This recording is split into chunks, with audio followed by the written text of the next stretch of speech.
For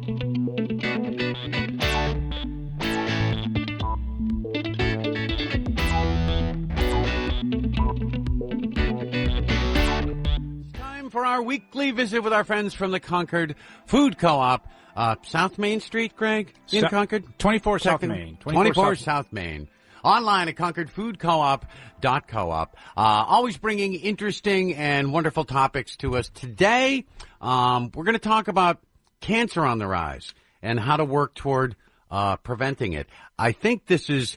it's a great subject, Greg, because, with coronavirus at the front and center, you kind of forget a little bit about some of the things that are still going on. Definitely. We have a great guest on today, Sara Woods Kender. Sara, I'd like to kind of start it off as, has cancer just been around for a long time? And we just really, for I don't know, hundreds of years we didn't recognize it as cancer because it's on the rise. But has it been around, or is it the way we live in our diets today that are the cause of cancer? So I just kind of jump right in with those questions for you. That's a great first question to ask, because I feel like sometimes when I talk to people about cancer, a lot of people seem to think it's always been around.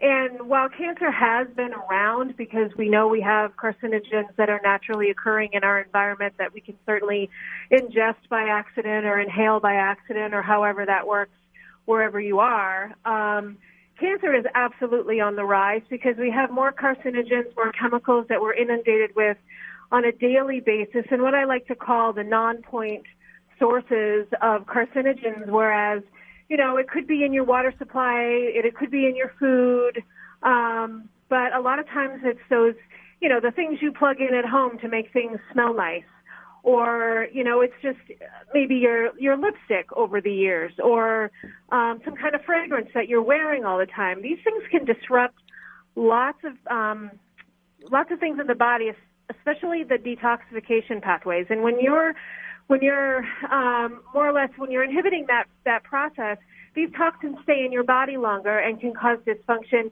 and they can cause a dysfunction on the cellular level, which means basically cause cancer. So they're not... answers your question.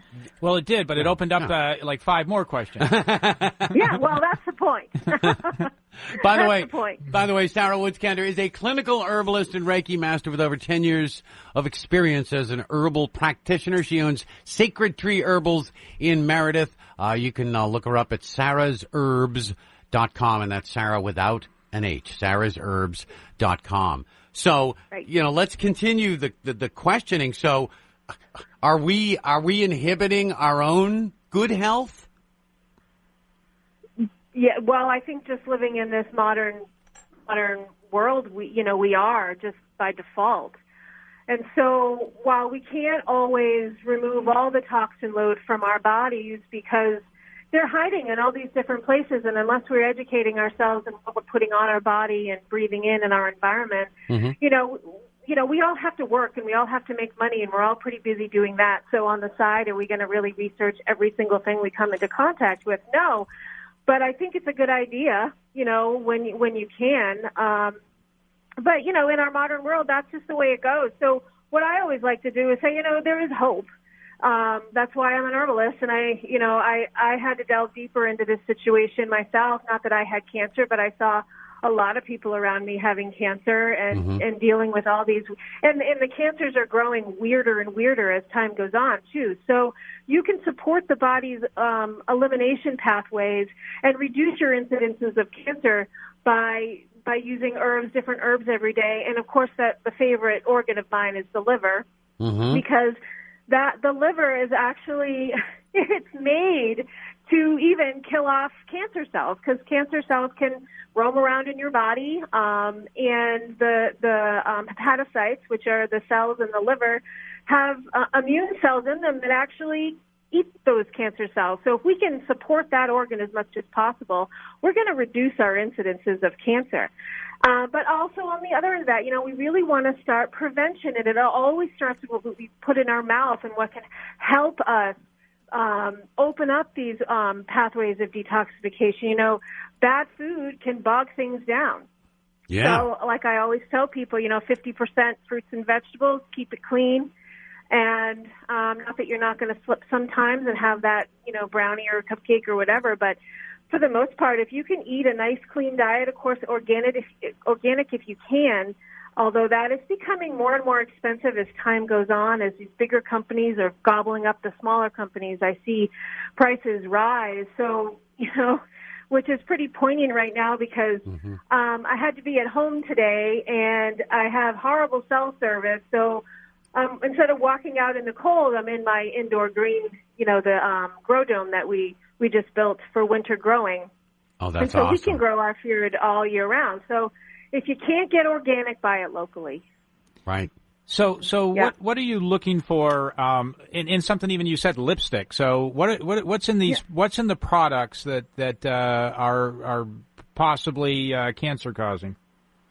Well, there's a myriad of fragrances, and they're always adding new ones all the time. And and a lot of times they're used like as acronyms, like something like PEG, which I'm not even going to pretend I know what that is. But a lot of these are like things that are from the petroleum manufacturing. A lot of them are endocrine disruptors. Lead has been known to be found in lipstick, and these things that lead and heavy metals can disrupt the body on so many levels, So I would just read all if you look at an ingredients list in makeup, if you don't know what it is, it shouldn't go on your body or even near your lips.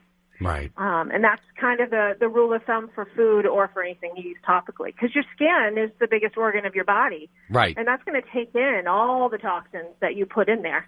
Right. Whether it's on your elbow, whether it's on your lips, wherever it is, it can get into the body. Right. Exactly. So if you can't eat it, don't put it on your body. And if you can't read it, don't put it on your body. I guess those are the two rules of thumb. But, I couldn't I'd have to get an ingredients list because most of them I don't even know what they are. Right. They're just synthetic chemicals they put in there for either fragrances or to thicken things or, and who knows what, to make things more moist, or so they stain your lips. Say if it's lipstick, they're staining your lips instead of it being something that can wash off easily. So I just say, for especially women can be inundated on a daily basis with the perfumes and the lotions and the face creams and all the things they use every day, the hairsprays, the hair gels. Think about all the things that a person would put on their body just in one day. And you probably can find 5 or 6 carcinogens that would likely be considered GRAS in terms of the typification of some chemicals, or GRAS is an acronym that it's generally regarded as safe. And if it's generally regarded as safe, I just take a step back and go, I might not use that. I might not, even though there isn't science that tells us it could hurt you. Sometimes the companies and the way they're doing and presenting their science can be very, it's not always truthful because they want to sell a product. So right. You just have to be mindful of all that too. Right. So it could contain, 0.001 of something, and that is generally regarded as safe. Right. Now, right. Now, Sarah, I'm still stuck on the lipstick thing. So all right, Greg. The co-op has, a wonderful health and beauty section, and it's probably no surprise that I haven't shopped for lipstick there. So I would imagine it is there. Do they actually have organic lipstick that doesn't contain the carcinogenics that you speak of? Yes. Yes, okay. They do. Okay. Yes. And that's why, I tend to try to shop for my makeup and things at the health food stores. Absolutely. And they tend to be a little bit more on board and up to date with things that can hurt your body. Absolutely. Wow. Okay. So that's good. And so I'm assuming there are safe lipsticks available at Concord Food Co-op. Again, you haven't been down that aisle, Greg. I know. That's what I was. I guess I'm assuming the same. It's an extensive department, so it's probably there. Right.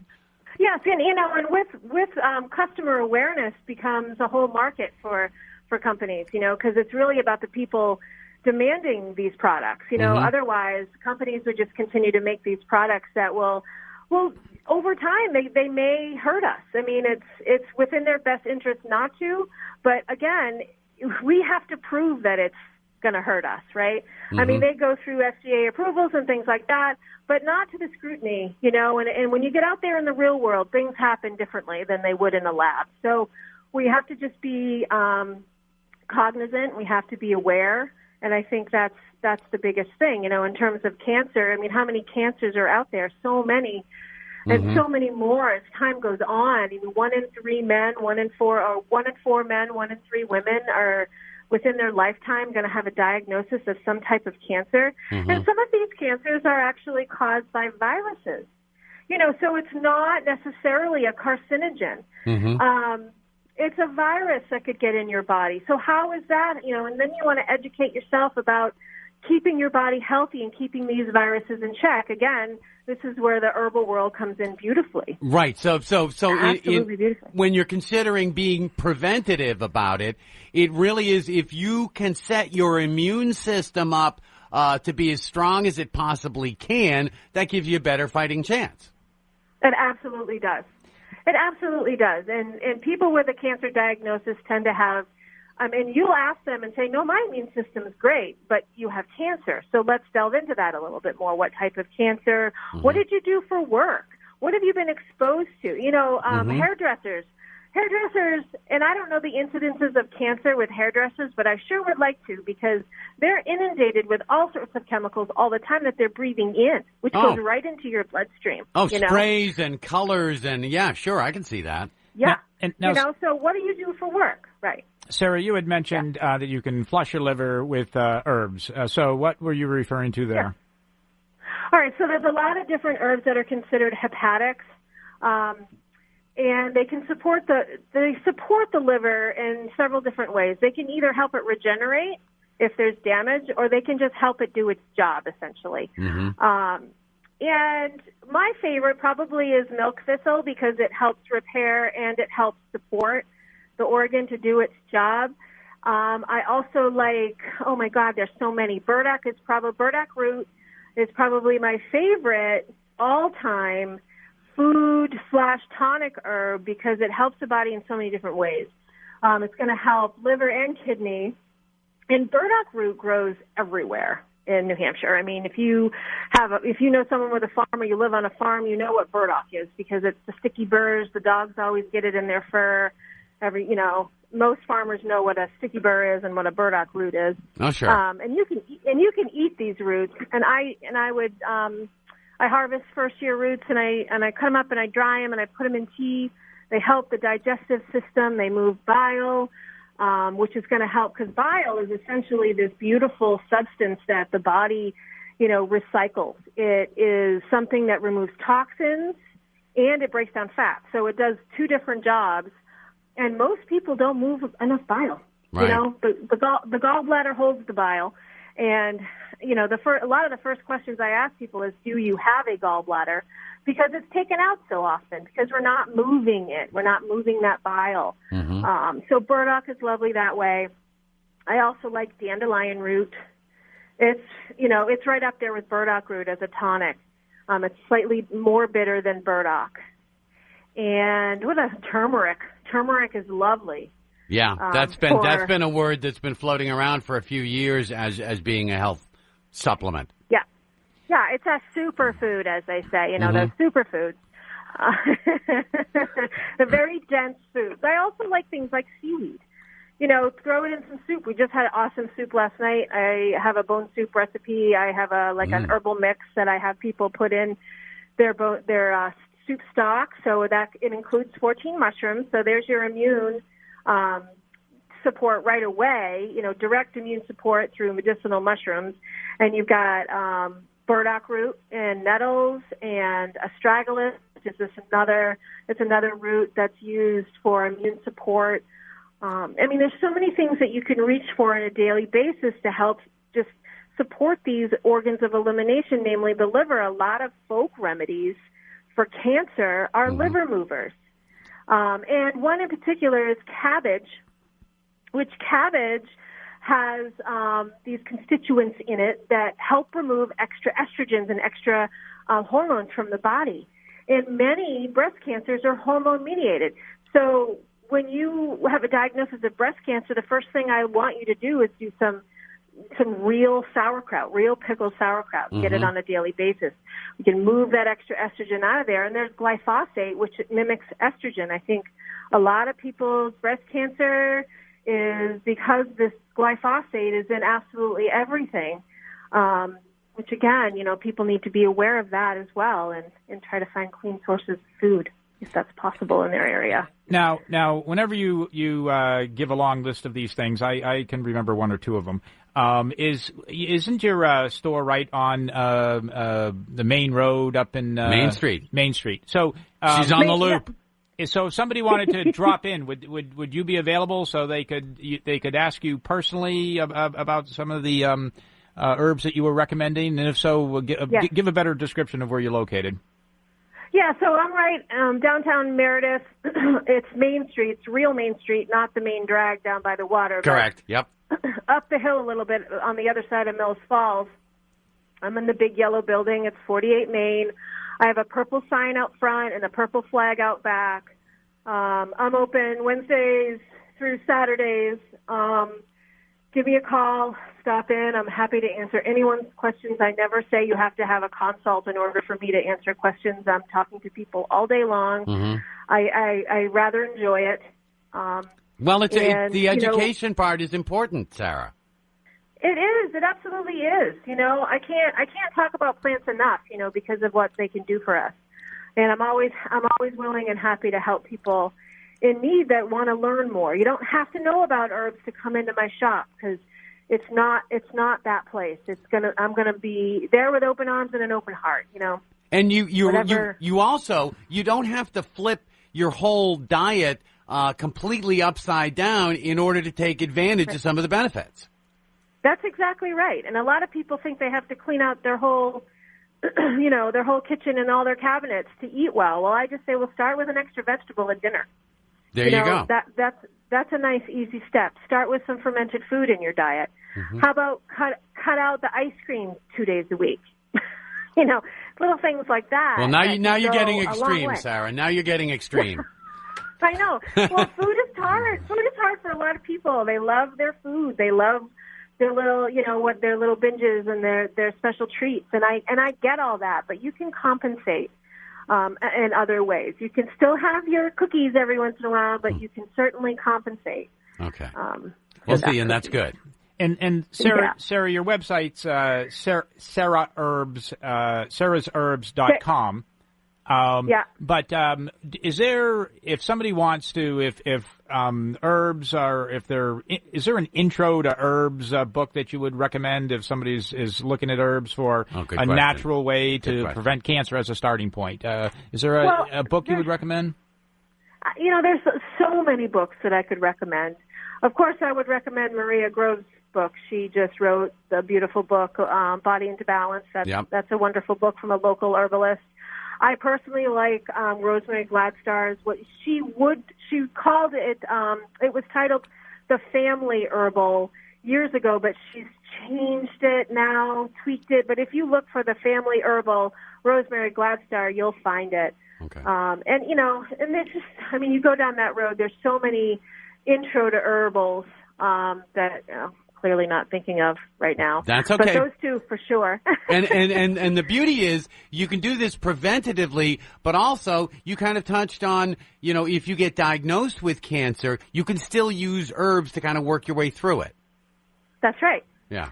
Absolutely. And herbs and food, And Maria's on this program quite frequently. Her book is available at the Concord Food Co-op as well. So I'm glad you were recommending her book that is available at the co-op.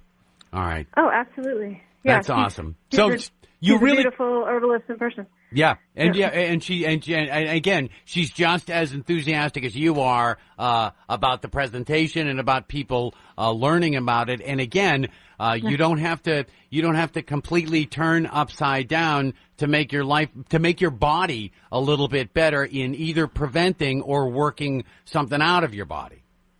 Right. That's right. And I also want to bring up too that there's this genetic thing that can happen with some women with breast cancer. Mm-hmm. And I like to remind people, whereas if you have these genes, the BRCA1 and 2 genes, we have to remember how how our toxins, the toxin load changes our genetic makeup, and these genes can be turned off, which is not a good thing. But we have to remember too that 60% of the breast cancer is not, the people don't have the genes. So it's not the be-all, end-all of, you will get a cancer diagnosis. Yes, I am faded. I like to remind people that. Yeah. You're giving me a reason to fight. Right. Before anything even happens, and not just accept, well, I'm going to have cancer because my dad had cancer. That's exactly right. Okay. That's exactly right. And one person's cancer doesn't mean another person is going to have that in the family. Right. So where it does go in families, we have to learn, too, that it's not just genetics that we pass on, it's learned behavior. So sometimes, families eat a certain way. Well, it's always good to break out of that, too, and be aware of what you're putting in your body, because food matters.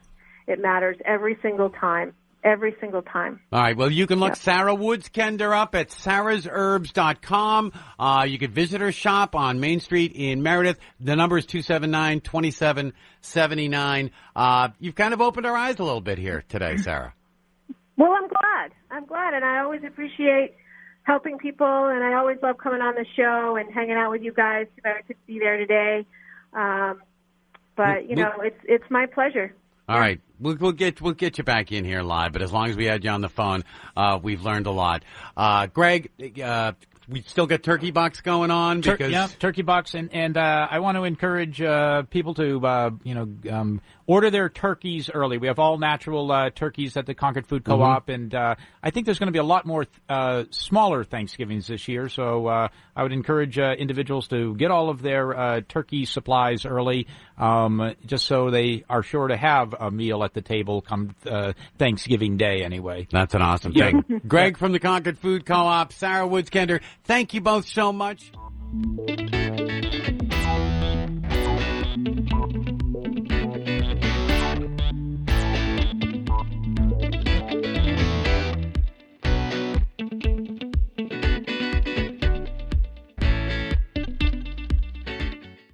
If you're in the mood for real food, it's Concord Food Co-op.